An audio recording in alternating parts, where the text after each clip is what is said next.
Le détroit d'Ormuz reste bloqué et les pirates somaliens créent le chaos. Comme le détroit d'Ormuz est bloqué, de nombreux navires commencent à se diriger vers la mer Rouge, qui est une route alternative. Profitant de cette situation, les pirates somaliens ont commencé à intensifier leurs activités. Aujourd'hui, examinons ce sujet de près. Regardons tout de suite. Au 3 mai, l'Organisation britannique du commerce maritime a signalé qu'il y avait eu au total 4 menaces, suspectées d'être des actes de piraterie dans le golfe d'Aden, au large de la mer Rouge, dans les 72 heures précédentes, et a appelé les navires passant dans les eaux voisines à faire preuve de vigilance. En incluant les 2 dernières semaines, il y a eu 7 attaques ou menaces. L'Organisation britannique du commerce maritime annonce que 3 navires ont été capturés par des pirates somaliens. Le groupe de réflexion américain Critical Threats Project a indiqué le 30 avril que les incidents de piraterie au large de la Somalie sont à leur niveau le plus élevé depuis le pic de 2012.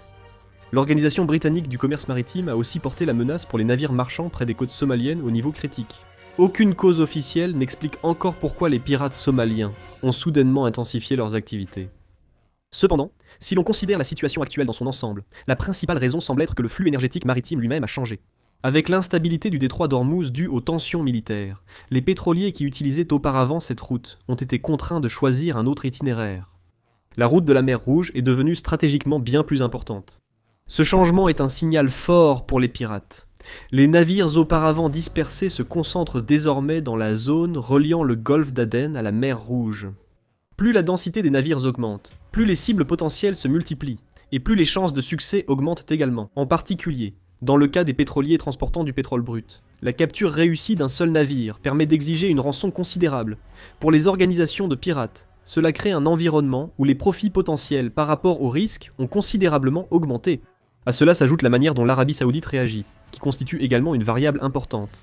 L'Arabie Saoudite, ne pouvant plus exporter le pétrole brut produit dans ses champs pétrolifères de l'Est par le détroit d'Ormuz, envoie désormais d'importants volumes vers le port de Yanbu, via un oléoduc traversant le pays d'Est en Ouest. Cet oléoduc, infrastructure essentielle, traite plusieurs millions de barils de brut par jour, ce qui a fait croître le nombre et la taille des pétroliers quittant Yanbu. Cette situation crée un environnement très favorable pour les pirates. En effet, des cibles de grande valeur, qui suivent des itinéraires réguliers, sont continuellement mises à leur disposition. En particulier, les navires quittant le port de Yanbu doivent descendre la mer Rouge, passer par le golfe d'Aden et se diriger vers l'Inde. Au cours de ce trajet, ils sont obligés de traverser les eaux proches de la Somalie. Pour les pirates, cela facilite la prévision des points d'attaque. Actuellement, il est difficile de réagir car les flottes navales, focalisées sur les missiles des Houthis ou la guerre au Moyen-Orient, laissent un vide sécuritaire dans le golfe d'Aden. Ainsi, les pirates peuvent maintenant agir dans un contexte où ils sont moins surveillés qu'avant. Ainsi, l'augmentation des activités de piraterie n'est pas un simple hasard, mais le résultat de 3 facteurs agissant simultanément. La reconfiguration de la logistique maritime, l'augmentation des cibles de grande valeur et le vide dans la surveillance. Tant que le flux d'énergie qui a été déplacé vers la mer Rouge se maintient, il est probable que les tentatives de cibler cette zone continueront.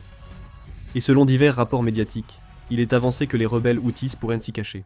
Le think tank américain Critical Threats Project a indiqué dans un rapport que l'Al-Shabaab, un groupe somalien à tendance islamiste extrémiste qui a tiré d'importants profits des activités de piraterie par le passé, a récemment renforcé ses liens avec les rebelles Houthis à travers la contrebande d'armes et des entraînements.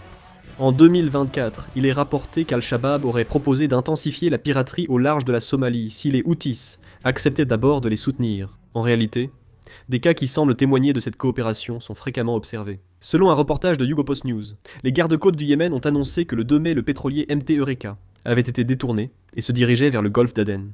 Certains estiment que les Houthis offrent un bouclier géopolitique et des données de navigation satellite, tandis que les groupes armés somaliens déploient troupes ou petites embarcations, établissant une coopération. Pour l'instant, cela reste une possibilité.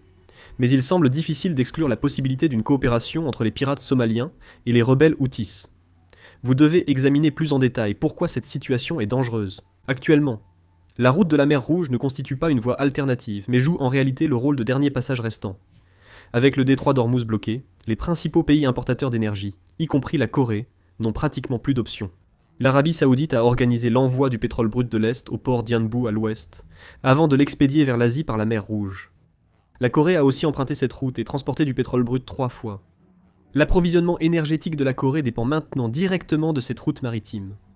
Dans cette zone clé du golfe d'Aden, la piraterie augmente fortement. Selon les rapports récents, plusieurs tentatives et enlèvements de navires ont eu lieu, dont le détournement d'un pétrolier. Ce ne sont pas des incidents isolés, mais un schéma qui se répète. Plus important encore, les méthodes d'attaque sont devenues plus sophistiquées qu'auparavant. Ils ne se contentent plus de s'approcher avec de petits bateaux, des indices révèlent qu'ils poursuivent des navires précis. Le risque s'accroît si l'on considère l'implication des Houthis, déjà reconnus pour leur capacité à mener des attaques par missiles et drones en mer Rouge. Si ces groupes fournissent aux organisations pirates des informations sur les routes maritimes ou la localisation, et que les pirates procèdent ensuite à la montée à bord et à l'enlèvement, la difficulté de la riposte ne peut qu'augmenter considérablement. En particulier, si même les informations de suivi basées sur le GPS ou d'identification des navires sont partagées, il devient pratiquement impossible pour les navires marchands ordinaires de se défendre. Dans ce cas, les options pour la Corée se réduisent drastiquement. Si l'on continue d'utiliser la route de la mer Rouge, on s'expose aux menaces des pirates et des groupes armés. Mais si l'on choisit la route du Cap de Bonne-Espérance, la durée du transport s'allonge et les coûts augmentent fortement. La hausse des tarifs de fret et des primes d'assurance se répercute directement sur le prix du pétrole brut. Cela entraîne une augmentation des prix du raffinage domestique et alourdit les coûts dans l'ensemble de l'industrie. Mais un point important à noter concerne la réponse militaire. Le détachement de Cheonghae est actuellement dans le golfe d'Aden, mais la situation a changé par rapport au passé. Il ne s'agit pas simplement de faire face à des pirates, mais à une menace liée à une organisation quasi-militaire, appelée les Houthis.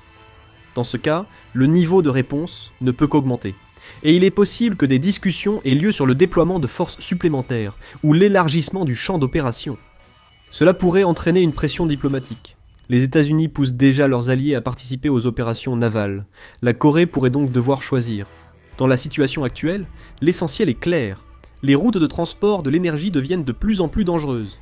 Si le détroit d'Ormuz est déjà bloqué et que la mer Rouge devient instable, c'est l'ensemble de la chaîne d'approvisionnement mondiale qui sera fragilisée. C'est pourquoi il est urgent de résoudre ce problème au plus vite.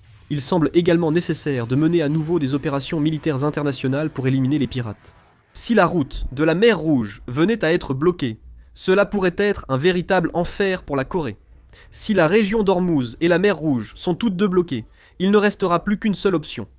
C'est la longue route autour du Cap de Bonne-Espérance, à l'extrême sud de l'Afrique, qui allonge considérablement le trajet par rapport à celui qui passe par le canal de Suez et la mer Rouge. En général, la durée du voyage augmente d'environ 10 jours à plus de 2 semaines. Cela entraîne une augmentation de la consommation de carburant et des coûts d'exploitation des navires. Avec l'accumulation des coûts de main-d'œuvre, carburant et entretien lors du déplacement d'un navire, le prix unitaire du transport augmente nettement. Cela ne veut pas dire qu'il n'y a pas de pirates en Afrique de l'Ouest, mais la hausse des coûts concerne aussi d'autres secteurs que les compagnies maritimes. Les compagnies maritimes répercutent les coûts sur les expéditeurs, qui les intègrent ensuite dans le prix des produits. Pour le pétrole brut, la hausse des coûts de raffinage et de transport influence directement les prix du carburant. Si la logistique des conteneurs emprunte la même route, la situation se complique davantage. La hausse des coûts et les perturbations du transport affectent à la fois produits électroniques, pièces automobiles et denrées alimentaires. De plus, davantage de navires pourraient arrêter de naviguer. Si des compagnies maritimes jugent le risque-bénéfice insuffisant, elles peuvent réduire ou arrêter leurs services sur cette ligne. Dans ce cas, la diminution de l'offre elle-même pourrait entraîner une pénurie de marchandises sur le marché. En particulier, pour les ressources stratégiques, comme le pétrole brut, un déséquilibre entre l'offre et la demande risque fortement de provoquer une flambée des prix. De plus, le temps supplémentaire dû à l'allongement des routes maritimes constitue également un facteur à prendre en compte. Si les livraisons arrivent de plus tard qu'auparavant, la gestion des stocks devient plus difficile et cela peut également affecter le calendrier de la production industrielle. Dans des secteurs très dépendants de la chaîne d'approvisionnement, comme l'automobile, les semi-conducteurs ou le raffinage du pétrole, le risque de perturbation de la production existe aussi. Un autre point à considérer ici est que la concurrence entre les pays pour sécuriser l'énergie pourrait devenir encore plus féroce. Si les routes maritimes deviennent instables, les pays pourraient renforcer les contrats à long terme, ou réserver en priorité des volumes provenant de certaines régions pour garantir l'approvisionnement. Si les pays à fort pouvoir d'achat sécurisent d'abord les volumes, les petits et moyens importateurs risquent de payer plus cher, voire de ne pas pouvoir s'approvisionner. Parallèlement, certains pays pourraient libérer leurs réserves stratégiques, ou, au contraire, les accroître, provoquant une volatilité accrue du marché. Dans ce cas, le marché du pétrole brut risque de passer rapidement d'une simple hausse des prix à une structure de concurrence entre les pays. Si cette situation persiste, cela pourrait entraîner une instabilité de l'ensemble de la logistique maritime. Une perturbation simultanée de la logistique du pétrole brut et des conteneurs mettra sous pression toute la chaîne d'approvisionnement mondiale. Les changements qui se produisent actuellement en mer Rouge ne sont pas un problème régional, mais agissent comme un facteur susceptible de modifier la structure logistique mondiale elle-même. Ah.